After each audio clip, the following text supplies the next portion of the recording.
Hey guys, welcome to Wrestling Days and welcome to today's unseen video. We're going to start with the WWE folder. Tama Tonga, quite humorously, has updated his bio to the voice of reason, and that is what he is at the moment. He's the only person trying to control Jacob Fatu. There's no sign of Solo Sikoa. We know that Tonga Loa is out injured, so really it's just Jacob just being completely unhinged and Tama Tonga trying to desperately control him and drag him away and, being the voice of reason. So, yeah, pretty good, pretty fun. Tama Tonga updating that today. So, Joey, thank you. We got this from Braun. This was just after Saturday night's main event. You should have killed me when you had the chance. So, Braun is very much looking for revenge. So, Missy, thank you. I don't know that this is going to lead to the Wyatt Sicks coming in. There's been a few people saying, like, could it? But, I mean, Braun doesn't need the Wyatt Sicks to battle Jacob for him, right? Maybe if Braun is going to be outnumbered, maybe if Solo comes back and Tama starts getting involved, then he might need the Wyatt Sicks. But honestly, Braun should be able to deal with Jacob on his own, right? It wouldn't be a good look if he went to get the Wyatt Sicks because he was struggling with Jacob. So at the moment, there's nothing here that indicates the Wyatt Sicks are going to get involved in this to me. But clearly we're not done. And as I said, if Solo's going to come back and start getting involved, and Tama's going to get involved, and maybe Tonga Loa comes back and starts getting involved, then it's a different story, right? Then it becomes a different story. But this feud seems like it's far from over. So, Missy, thank you.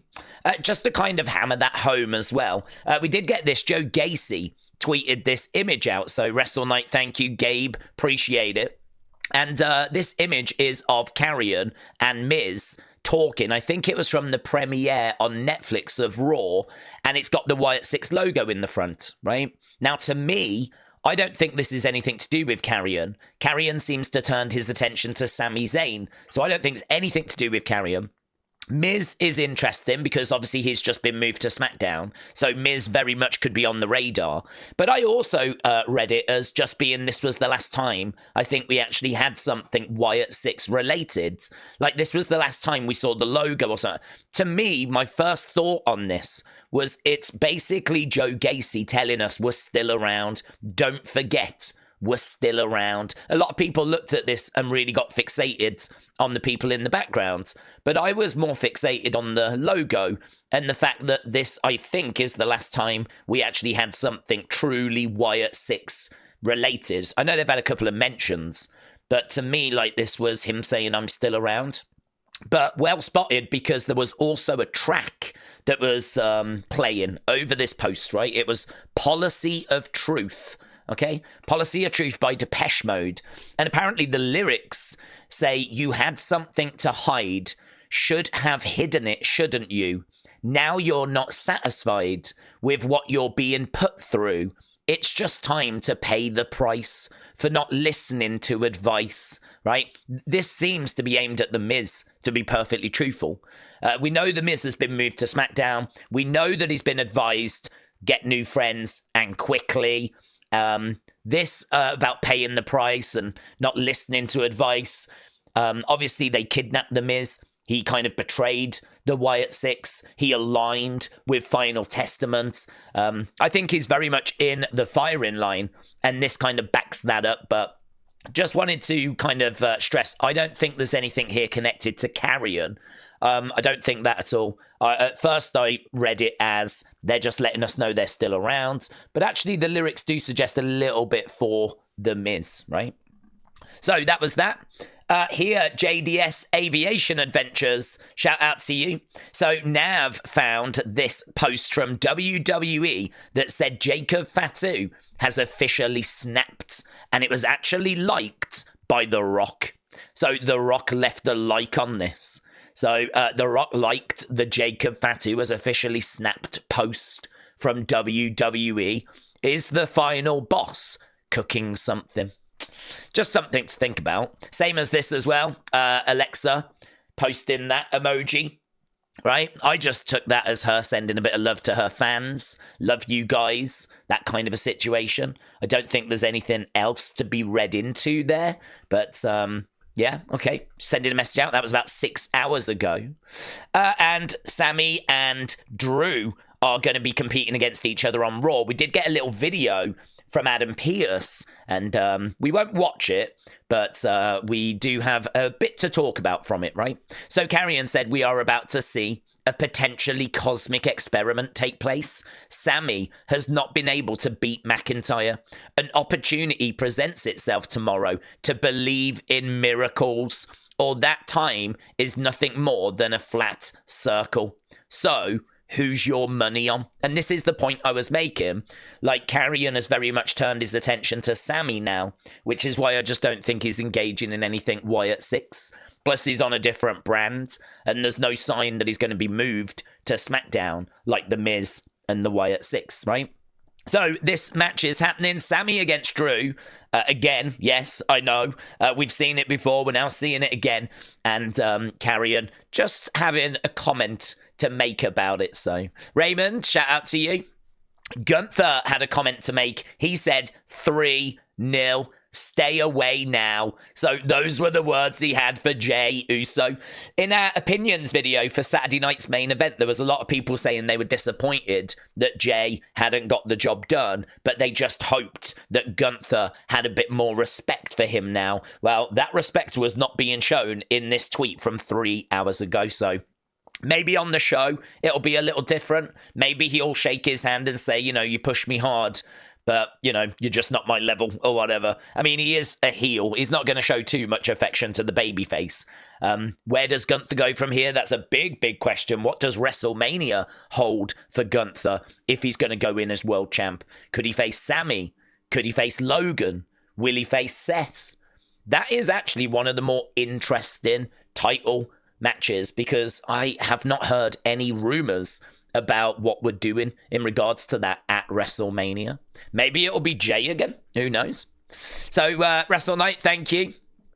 Again, I don't read anything into this. Mommy has set her sights on the men's Royal Rumble instead of the women's. She said, I think it would be a bad decision. Maybe I'll be in the men's one. So I didn't actually catch the full interview. Perhaps they said, will you be in the women's Rumble? And I think she said, I think it'd be a bad decision, but maybe I'll go into the men's one. I mean, she won't be in either, right? The Rumbles are flipping stacked. I did my prediction video earlier, and the amount of talent that is being left off because there's just so much. It is stacked. It is absolutely stacked. There are going to be big names that don't make it into the Rumble because there's just 30 spots in each. You know, Rhea's women's champion. She doesn't need to go into... It'd be a waste of a space for her to go in either, really. So I don't expect to see her at all. So just a bit of chatter. I wouldn't read much into it. Logan Paul has been announced that he is going to be on the show tomorrow. So Metal Mama said tomorrow night, Logan Paul on Raw. So there we go. Logan Paul is going to be on the show. I'd imagine he will announce that he is going to be in the Royal Rumble. I don't think he's officially announced it yet. But of course, we're expecting it. And then Jey, watching this Adam Pearce video, Adam just announced Sami versus Drew, and he announced Bianca and Naomi against Liv and Raquel, right? NJ94 said there's no mention of Roman. Do we think he's not going to be there? He did say January 27th, so it makes no sense not mentioning him being there. I wonder if it'll be like a pre-recorded video package. Maybe he won't be there in person, but perhaps there will still be some sort of message from him on the show. They don't want to advertise that because he's not going to actually be there, but that would then explain why he kind of made the comment he made back on the 6th, because he sort of said that, you know, next time we see him will be the 27th. So, yeah, I do agree. Very interesting. Lots of people asking this question, what's happening with Goldberg? What's happening with Roman? There's no word on either at the moment, so we're going to have to wait and see. I mean, obviously we expect Roman in the Rumble, so, you know, no problems on that front. That was it, you know, for WWE. It was actually a very quiet day today in regards to news. I think people were just, like, shattered from Saturday night's main event. So I think they were just kind of catching up on bits and bobs, what with it being Raw tomorrow. So yeah, just quite quiet, all things considered. I thought this was a pretty fun thread, and I thought that people would like to have a little look at this. So Chanman said, this is what wrestlers did before they made it big. Can you guess as to who this is? That is correct. Roman Reigns. No, it's not. So Carmella. Carmella was a former New England Patriots cheerleader and a former Laker girl before becoming a wrestler. I can sort of see Carmella here, right? I can see Carmella there. I can't see Carmella there. I don't look at that girl and see... I can definitely see Carmella there. I can't really see Carmella there, to be honest. But apparently, that's what she was. So, she was a former Laker girl and a New England's Patriot cheerleader. Sheamus worked at a nightclub in Ireland where Bono from U2 used to frequent. Sheamus made sure that no one messed with Bono. Wade Barrett was a bare-knuckle fighter in the illegal underground world before he became... that makes him cool, doesn't it? Anyone else think he just became a lot cooler? An illegal bare-knuckle fighter. Wow. Stacy Keibler, former cheerleader. Naomi, a former cheerleader. You can see Naomi there, can't you? She was on the dance team for the Orlando Magic. She was also a backup dancer for Flow Rider. Roman Reigns is a former professional football player in the Canadian Football League before becoming a wrestler. He played for the Edmonton Eskimos. That sounds like a made-up team. Eve Torres is a former member of the LA Clippers Spirit Dance team. Great Khali was also a cheerleader. No. He was a former police officer for the Punjabi Police. Rebel was a Dallas Cowboys cheerleader. Macho Man Randy Savage was a baseball player. Yes, that's quite famous. Look at him there. Look at him. The Macho Man. That's where he got his name from. Was from baseball. Paul Bearer worked as a mortician in a funeral home before making it big. Yeah, he was an actual mortician. Summer Rae was a lingerie football player. She played with the Chicago Bliss in the Lingerie Football League. I'm going to watch every one of their matches just to see if I can find her and give you more detail about this. This one definitely feels like one that needs a bit more research, to be honest, doing. I will look into that. Mickie James was a waitress at Olive Garden before making it big in wrestling. The Miz was on a reality show, of course. The Real World and The Challenge. So, yeah, very good. Baron Corbin. What's going on there? What's going on? He looks like the Hunchback of Notre Dame. I've only just realised that was his... I've only just realised that's his shoulder. It looks like his back. It looks like that's an arm. That's an arm. And his back kind of goes like that. This is one of my favourite pictures. I flipping love this. It's like he's doing that.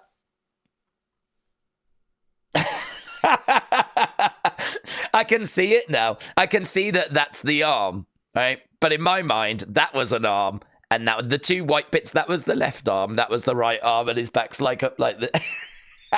Look at his face. Oh, God, I love this. AJ Francis played for 6 NFL teams before making it big. Jade Cargill was a child psychologist. She also played basketball and modelled in France. Damn. Bianca Belair was a CrossFit powerlifter that competed in RX Magazine, Femme Rouge Magazine, and CrossFit.com. Look at her there. Liv Morgan was a competitive cheerleader, and she worked at Hooters before joining WWE. That's quite a famous picture of her, actually. Look at that little phone. Is that like a little Apple phone? Alexa Bliss was a competitive bodybuilder and has competed in fitness competitions such as the Arnold Classic. There's Alexa. Look at that. Amazing, isn't it? Amazing. That was such a good thread. Massive shout out to Chanman. That was really, really fun. I thought that was worth including, and it was. Right, yeah, Jesse Ventura said about Braun Breaker, like, don't forget he's a Steiner. To them, 2 + 2 = 5. And this was Scott Steiner's response. Jesse Ventura seems to forget that I attended a highly educated university. Next time I see him, there's a 141 2/3 chance that I will slap him like a beep. His Navy SEAL training can't help him. Oh, I love this. Shaquem, this is excellent. This is really good. Let's have a little look here. What were you doing? Nothing. You know, I miss your Zia Santina, and we are twins, and we have very similar face. I just wanted to see her face for a minute. Please don't touch my crown. Okay. I miss my sister. Dad! Oh my God! What were you doing? He misses his sister. Oh, so good. Santino, he misses Santina, his sister. And he said, I've got a very similar face to her, so I just wanted to look in the mirror and just see her face one more time. I thought that was really, really fun. Really, really good. So, Shaquem, thank you. Miss Clown, this is a pretty fun clip. Oh, God. Oh. And the second part is where I would straight across him, and he certainly wouldn't move. And the people say it's play acting. Oh. Oh, give me football any day. Thanks very much, Mr. Haystacks. Oh. My pleasure. It's the end of that clip I love. So he picks this is Giant Haystacks, right? One of the most famous English wrestlers of all time. He was in WCW as Loch Ness. He picks up this dude, slams him down, right? The dude is properly winded. I just love the end. That is such a British way to end things, isn't it? Like, you've been absolutely winded. Like, you're just struggling to catch your breath. You're aching, and you're like, oh, my God. Check this. Thanks very much, Mr. Haystacks. Oh. My pleasure. Thanks very much, Mr. Haystacks. My pleasure. That's my pleasure, that is. That was good. Right, yeah, this is amazing. Look at this. Look at this. Everyone's doing it. So here is the AI Ultimate Warrior Hasbro style. I mean, they say everyone's doing it, but I haven't ever seen any. Such a good idea, though. Using AI as a way of actually bringing, like, Hasbro action figures to life. So clever. And scary, actually. I sort of feel like he grows or something. Something goes a little bit wrong there. He seems to get bigger as he kind of comes through. See how he's, like, just sort of growing without even moving. But it's really, really good. Do you know, I'll tell you what it made me think. It made me think, are we getting to a point where we're going to start having wrestling? You know, like how people do figure matches. Oh, is this going to be like a whole new form of animation? Are we going to have people doing entrances for AI figures, right? And then you can actually do in-ring stuff as well. I mean, if so, I would imagine YouTube will get flooded with that type of content. And I think it'll do well at first. You can kind of see where they've created this from. What was the thing called? It's kind of hidden under there. Rumsby or something. So, yeah, I thought that was amazing. So, WWF Hasbro Maniacs. Do I not follow them? I do now. Very good. Very clever. Cody Sucks Eggs shirt. Now available at WWE Shop. So, Wrestle Night said, this is great. So, they're actually selling those now. Mark Henry said, you know that I like food. Look at this. This is Saturday night's main event. Look, this is during Jey's entrance. Mark Henry is yeeting with one arm, but he's got popcorn in the other. So here, look, the yeet and eat. Yes, the yeet and eat. So Mark Henry watching, yeeting and eating. Love it. Y'all know I like food, said Mark Henry. Right, Alondra Blaze said, I'm here in case you forgot, right? And actually, WrestleBurner said, did you spot that tiny bit of electrical tape? And it is true. I don't know if you can quite see it. You can see there, just over the F. As well as that, we've got this look from Cody. Cody and Jey, this was after Saturday night's main event. I know it doesn't feel good, Jey, I've been there. But you're a champion to me, you're a champion to everybody here. Let's hear it!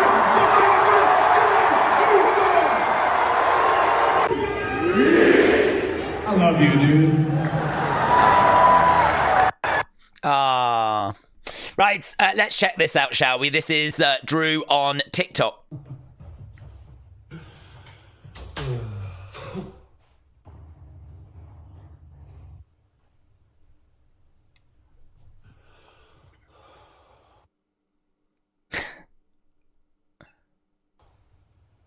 I can explain.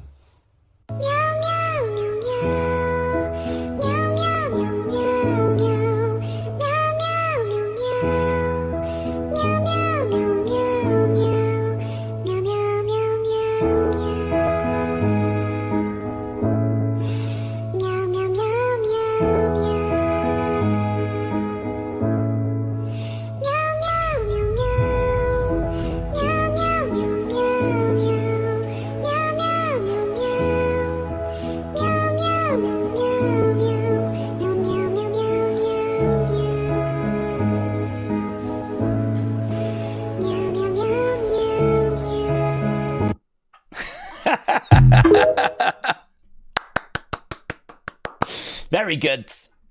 Right, we had this as well. My best friend's brother still has Rey's That's the mask. same mask. What the heck? What the? Oh! It's right there! Hey! That was 13 years later. How great is that? So that dude got given Rey's mask 13 years ago, and he's still got it. And they went and found the show that it was from, and they were watching it. That's really cool, isn't it? Oh, and look at this. Alan Cheapshot. So, to my knowledge, this was the first ever Royal Rumble. So, for the first time in wrestling history, a 12-man Royal Rumble. The Rumble starts with 2 men. One is added every 2 minutes. They get eliminated by being thrown over the top rope.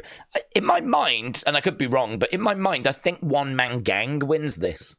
The first WWF Royal Rumble concept in October 1987. The big lesson to learn here, even if something doesn't get over at first, if you have faith in the concept, don't throw it in the trash. Go again. Because this show, it drew less than 2,000 people. People just weren't interested. It did 2,000, and this is the very first Royal Rumble. I mean, granted, it wasn't like a full 30-man one. And certainly back then, you know, I mean, it took a long time. I think, was it 1993 was the first year where the winner actually got to main event WrestleMania and go after the title. 92 was for the belt, and I think anything before that was just, well done, you've won the Rumble. Good for you. Like, that's all it was. So, yeah, I mean, obviously, none of that had been established, so just awesome. I've never seen this poster before, so very, very good. Okay, let's go over to other, shall we? I don't know how much is in here. The Rock said Moana 2 has reached a historic milestone, $1 billion+ at the global box office. Thank you so much for the global embrace of our Polynesian culture. So Moana 2 doing a fantastic job. Alan Cheapshot again. So I think we've spoke about this. Jim Londis, one of the most important wrestlers in the history of wrestling. This is Brian Solomon, writes loads of books. He's working on a Gorilla Monsoon book at the moment. Said, I just finished this new book, and I can say without a doubt that Jim Londis was the greatest draw in the history of the business. That is quite a statement, isn't it? The biggest draw. More people paid to go and see him wrestle. He brought more people to shows than anyone else, right? And I know so many people will be like, nah, that's rubbish. But do you know Jim Londis? Do you know what he achieved?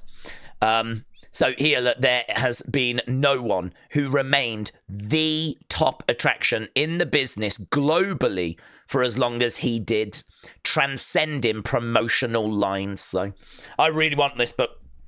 Foreword by JBL. Yeah, this is interesting. So Big Daddy Marc came out today and said, I was just playing WWE and Triple H. You know that I love you. So obviously we did a video on Big Daddy Marc, and we were just having some fun with it because he was coming out with some bonkers quotes. If you've not seen the Big Daddy Marc Goes Off video, I think it's really fun. So I would recommend you check that out. But he's come out today saying, I was just playing. But the thing is, this message seemed to get deleted. I went onto his accounts, and I don't think it's there anymore. If I whoosh it over, yeah, look, if I click on it, this doesn't exist. Try searching for something else. It's really weird, actually. This story is getting stranger. It's getting stranger. He's posted what looks to be a bit of a, I was only joking, but then he's seemingly deleted it. That's weird, isn't it? Why would you go, nah, guys, come on, I was only having a laugh. Chill out. I wasn't being serious. But then you delete it. I don't know what's going on anymore with this situation. So, Shaquem, thank you. Big Bronson Reed just posting the Aboriginal flag. I think this is the Australian Aboriginal flag. He said, you will always have a voice with me. So I don't know quite what's happening in that world. Obviously, there's always a lot of disputes. So I'm not sure if there's anything dramatic happening, but Big Bronson Reed feeling a need to send that message. So male tail thongs, thank you. Anthony, thank you. Michelle McCool said, real talk, since retiring, I've never been in any serious talks with anyone about another run. Not saying it wouldn't be nice, confident that I can go. So here's my question. All you got to do is declare yourself these days for the Royal Rumble. So I sort of feel like she's teasing that she could go into the Rumble and that she's interested. Right? I think this is her making a bit of a public statement. I mean, why didn't she just speak to Triple H? She was at Saturday night's main event. Maybe she did. I'm sure the Undertaker's got some pull. I'm sure Undertaker can, make a few things work. So, I don't know. Could we see Michelle McCool making a little comeback? Maybe. We know that Nikki Bella's in talks to have a little run, so. Right, HQ Last Kicker, shout out to you. Got a couple of likes from Karrion Kross. Congrats. Joshua, congrats. Got the Slam Tops card game and got a Jade Cargill card. Robin, shout out to you. Got a like from Natalia. Congrats, buds. I always like to see the community doing well. I've got lots of thanks. So, TJF 1983, Wrestle Night, Robin, TJF 1983, Oliver, Chris, Michelle, Sweet Chin Wrestling, Bradley, Dukes Wrestling, Metal Mama, Gina, Lynette, Emmanuel, King Yeet Newsletter, Robin, Wrestling's Biggest Fan, Raymond, and Kojiko. Shout out to you guys. Really appreciate the retweets. Really do. It helps a lot. And to hammer that home, a big thank you to everyone that watched this. I mean, we only do one Royal Rumble predictions video every year, just like we'll only do one WrestleMania predictions video every year. So this is actually quite a big video for the channel. And I dropped it onto the main channel as well. I was really tempted to put it onto that secondary channel, but this is one that I think is a big deal. And it needs to be seen. It's definitely one that took a bit of time. I really went into detail. I actually plan out both the Rumbles, so I gave it time.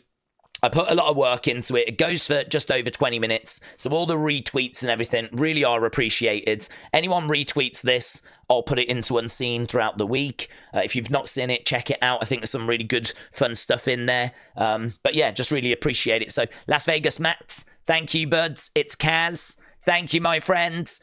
Robin, shout out to you. J Omega, thank you, buds. And Wrestling's Biggest Fan, really appreciate it. So thanks a lot for watching. I know this was a bit of a different Unseen, not as news heavy, but some fun bits in there, and hopefully you enjoyed it. We, of course, will be back tomorrow with Raw, our Raw watch along. We'll be doing an Unseen after, and of course, we'll have another review and an opinions video, but we are firmly on the road to the Royal Rumble. Thanks for watching. Bye for now.